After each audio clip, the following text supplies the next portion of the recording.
and impose their assistance. Though she was nothing more than a bonjour to these vendors on most days, today she was sure that they would notice her and her secret. Lovely. I have to read a paragraph that I loved. I was literally telling Vig, I was a fellow author in the room today. I was reading out from my phone notes of things that I loved about the book. And here's a paragraph that is so me and so Gen Z, even though I'm a very different generation. Give a context. Okay, I'll give you a context. I'm reading a context of Dasha, who is the stunning 17, 18-year-old Russian model, who's just had the most magnificent evening because she's had the time of her life and she's finally sort of made it. And she's on the other side of the door of Violet. And she feels that, we're going to have this amazing evening tonight because of everything that's happened, but doesn't realize that Violet has gone through her own crisis and just assumes that Violet is mad at her about something. And I'll tell you after this why this is, Karishma's laughing there because this is overthinking. You must hate me, you only said okay with a full stop. Okay. Slumped on the floor like a disowned dog, Dasha leaned her head against Violet's door. She couldn't understand why the door and the life that lay on the other side of it had shut her out. Instead of celebrating the success of the show together, Dasha felt she was being punished for a crime she was yet to discover she had committed. It was the affliction of adolescence that made it inconceivable to her that she wasn't somehow at the center, or for that matter, the cause of this unfolding drama. Not yet 18 and her life was already repeating itself. Why did the adults she loved the most abandon her? And this hit me straight to the heart because I'm clearly not adulting well. Because as soon as something happens to someone, I just assume I must have done something. So I'm pretending to be main character energy when I'm really not. And I kind of literally love, what I love also about this book, it's not a spoiler, but you love this. You're not, and don't let it bother you. You're never going to know who the main character is. Because all of us are the main characters in our own story and supporting cast of each other's. And I love that. Through the whole book, you're like, oh, maybe it's about this person, maybe it's about this person, but it's actually about all of them and none of them. See, now this is the part as a writer I didn't think, right? It's like you didn't do it on purpose? No, I mean I was just like whatever. But just can I jump in here? Because you said Dasha, this gorgeous, wonderful model. I just found a bit where it actually describes her physical appearance and it's a bit like anyway. So she's gone for her first lineup of fashion show casting.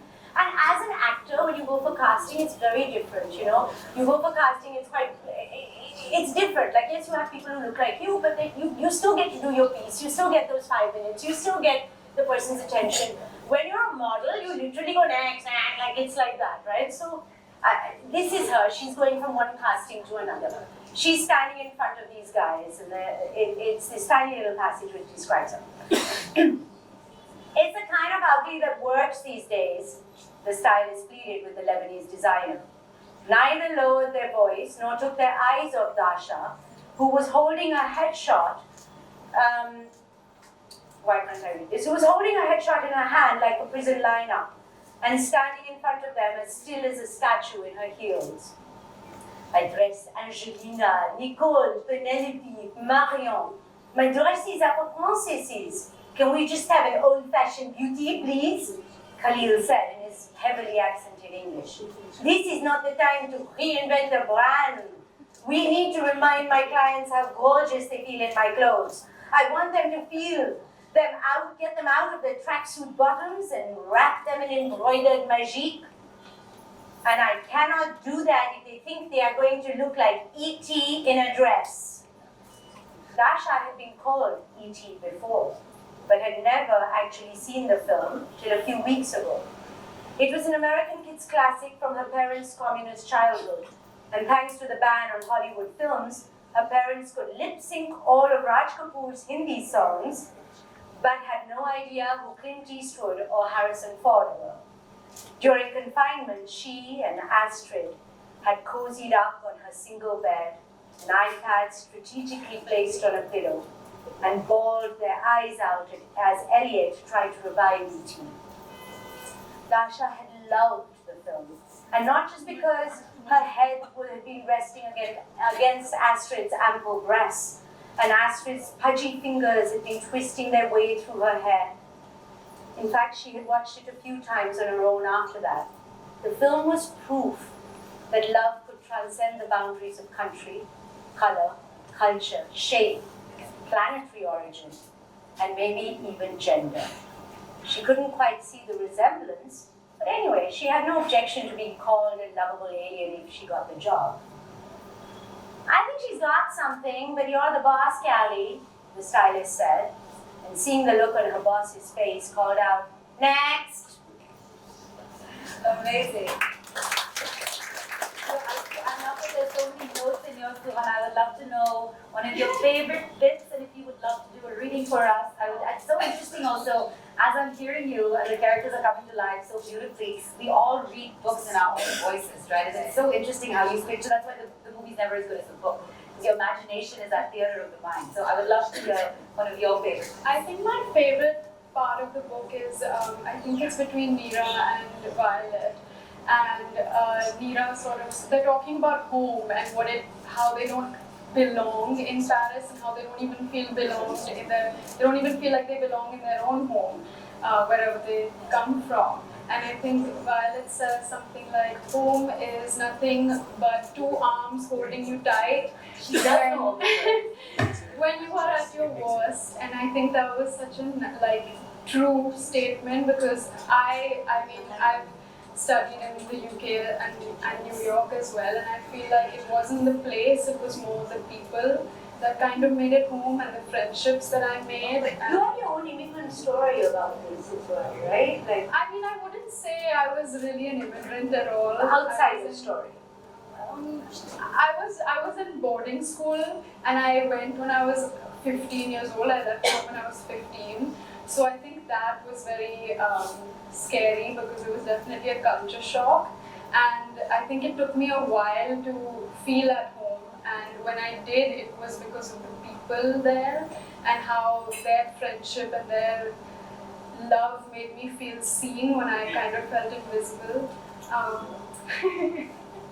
Cole's gonna cry for sure. I have to. So yeah, I really resonated with when Violet said that about home feeling like a person more than. I love that. You know, one of the things I'd love to know now that we always talk about how these moments change us. You know, somebody's a stranger your whole life and then they become your whole world. So why don't we, just so we acclimatize everyone without any spoilers, tell everyone how these four wonderful women met. Oh, really? You could leave them on a cliffhanger. I mean, read that book or tell them. Tell them. You decide. You Oh, wrote how the book. Okay. How did they meet? No, but let them read the book Yeah, about yeah. this. Okay, I think that's better if they read the book about Fair enough. how they met. I have some. Yeah. Okay. Go on. I think, now that I'm thinking about it, I'm like, just scrap everything that I said. Just Okay. Love it. There's another line where this is the moment that they met, not to spoil it. But there's a line that you write that says, biryani brought them together, or biryani brings people together. And that's how that was their kind of first meeting, like their first meal together was Neera cooked them some biryani and they all were kind of eating biryani together. And when you wrote that, I got so excited because it's my favorite food, and I need that line on a t-shirt because I was so Merch is ready. Who wants a t-shirt that says biryani brought us together? I'm in for that. Biryani brings people That together. was You're my right. favorite part. Oh yeah, that is. I have to say, I love writing that part because there's a flood that happens. It's all happening in the same building. No one is there except these four women. They don't know that they kind of exist even. Everyone's busy. I don't want to ruin anything for you about that, but they're all busy. Neera is a bitch. I mean, she's really awful, right, to everyone and everything. But she's alone, and for whatever reasons, and then because these women are helping her with the flood, she's like, I made biryani, and that's not a dish you eat alone, And it's literally like that, and then eventually when you sit and you eat, they become buddies. That's amazing. One of the things I've always marveled at, and what makes this book uniquely you, is that it's also set in Paris, right? Because I know writing fiction is always so complicated, but since you lived there for so long, it's so much a part of you. And when we think of Paris, we think of people French kissing in front of the Eiffel Tower, probably they just call it kissing there, maybe. But basically, you have this whole romantic vision of it. But the way that you write about it sometimes, I'm like, you seem to have a little bit of a love-hate relationship with it. You know a lot about the art history and culture. There's a little bit of the dark underbelly. So let's be honest, Koel, how do you really feel about Paris? Should we move?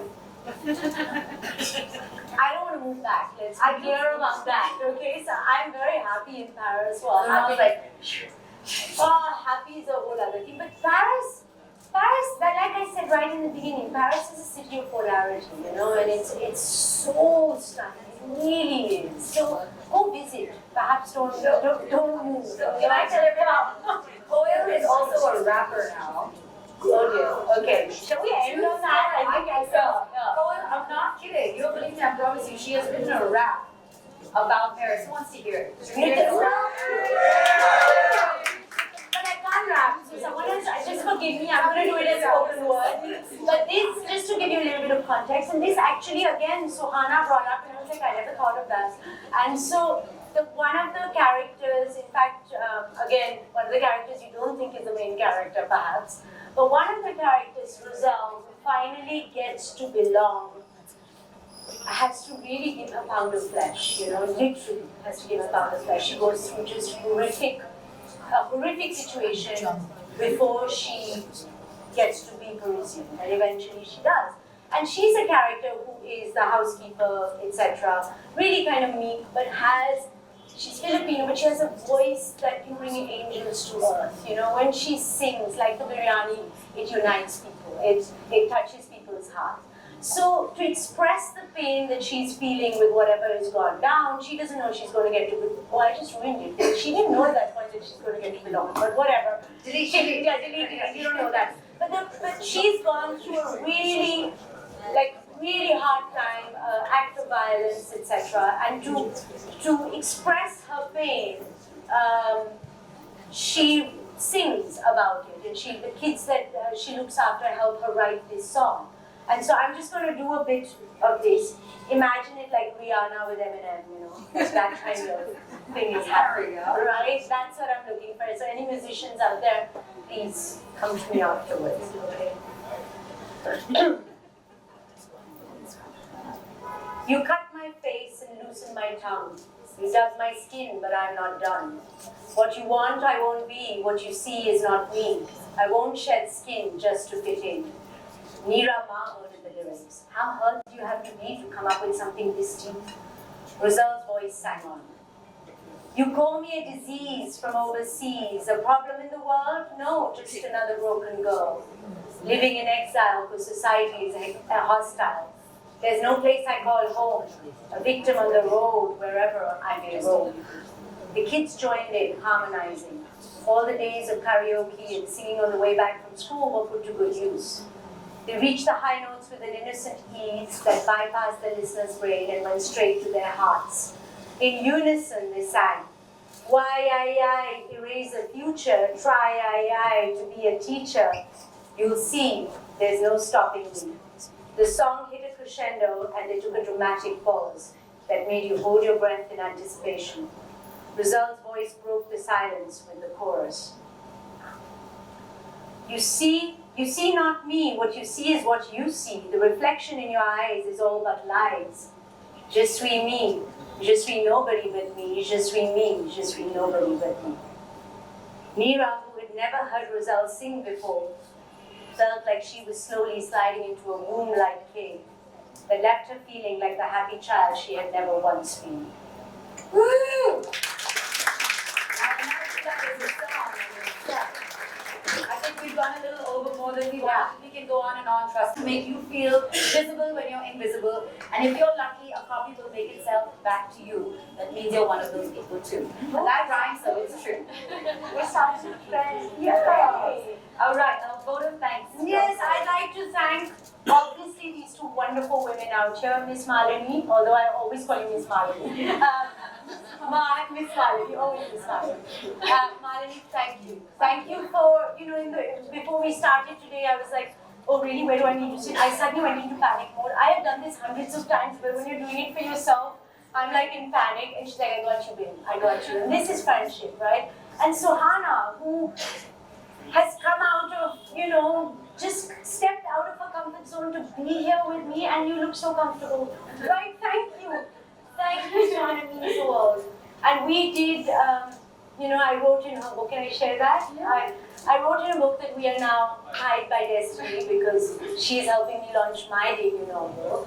And she did her first ever shot on film with me. So we are tied by destiny. So thank you. Thank you, Mr. A.D. Singh. Where are you? For letting me own your restaurant for as many years as I have known you. I used to live opposite and I used to order room service from here. I used to literally go eat cappuccino, Beto, please. And A.D. has never said no to me. So thank you, team. As I say, we have over-invited and they've squeezed everyone in, and thank you. Thank you all of you over-invited who have made and supported me. Thank you so much. Thank you, media, for being here. Thank you, Rupa. Thank you, Olive and team. Did I lose anyone? And thank you. I just want to say a little thank you to my family, and especially to Laurent, who's been following me around this book promotions are not glamorous. Not as glamorous as movie promotions. Say it in French. Yeah. C'est pas glamour. I love you. I don't know. See you in French. I love you. No.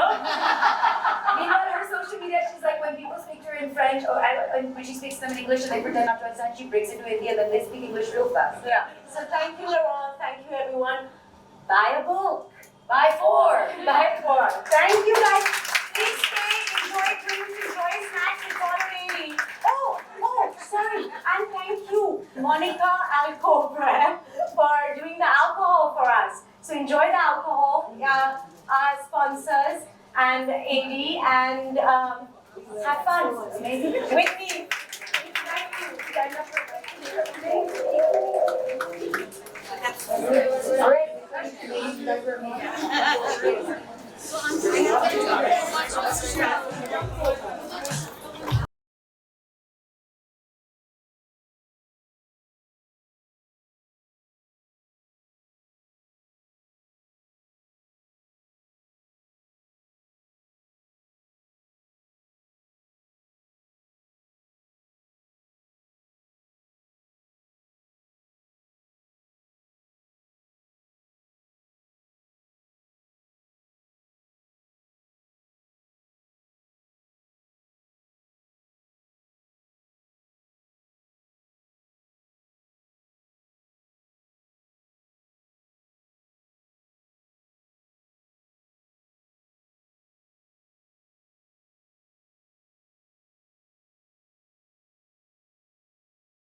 Start.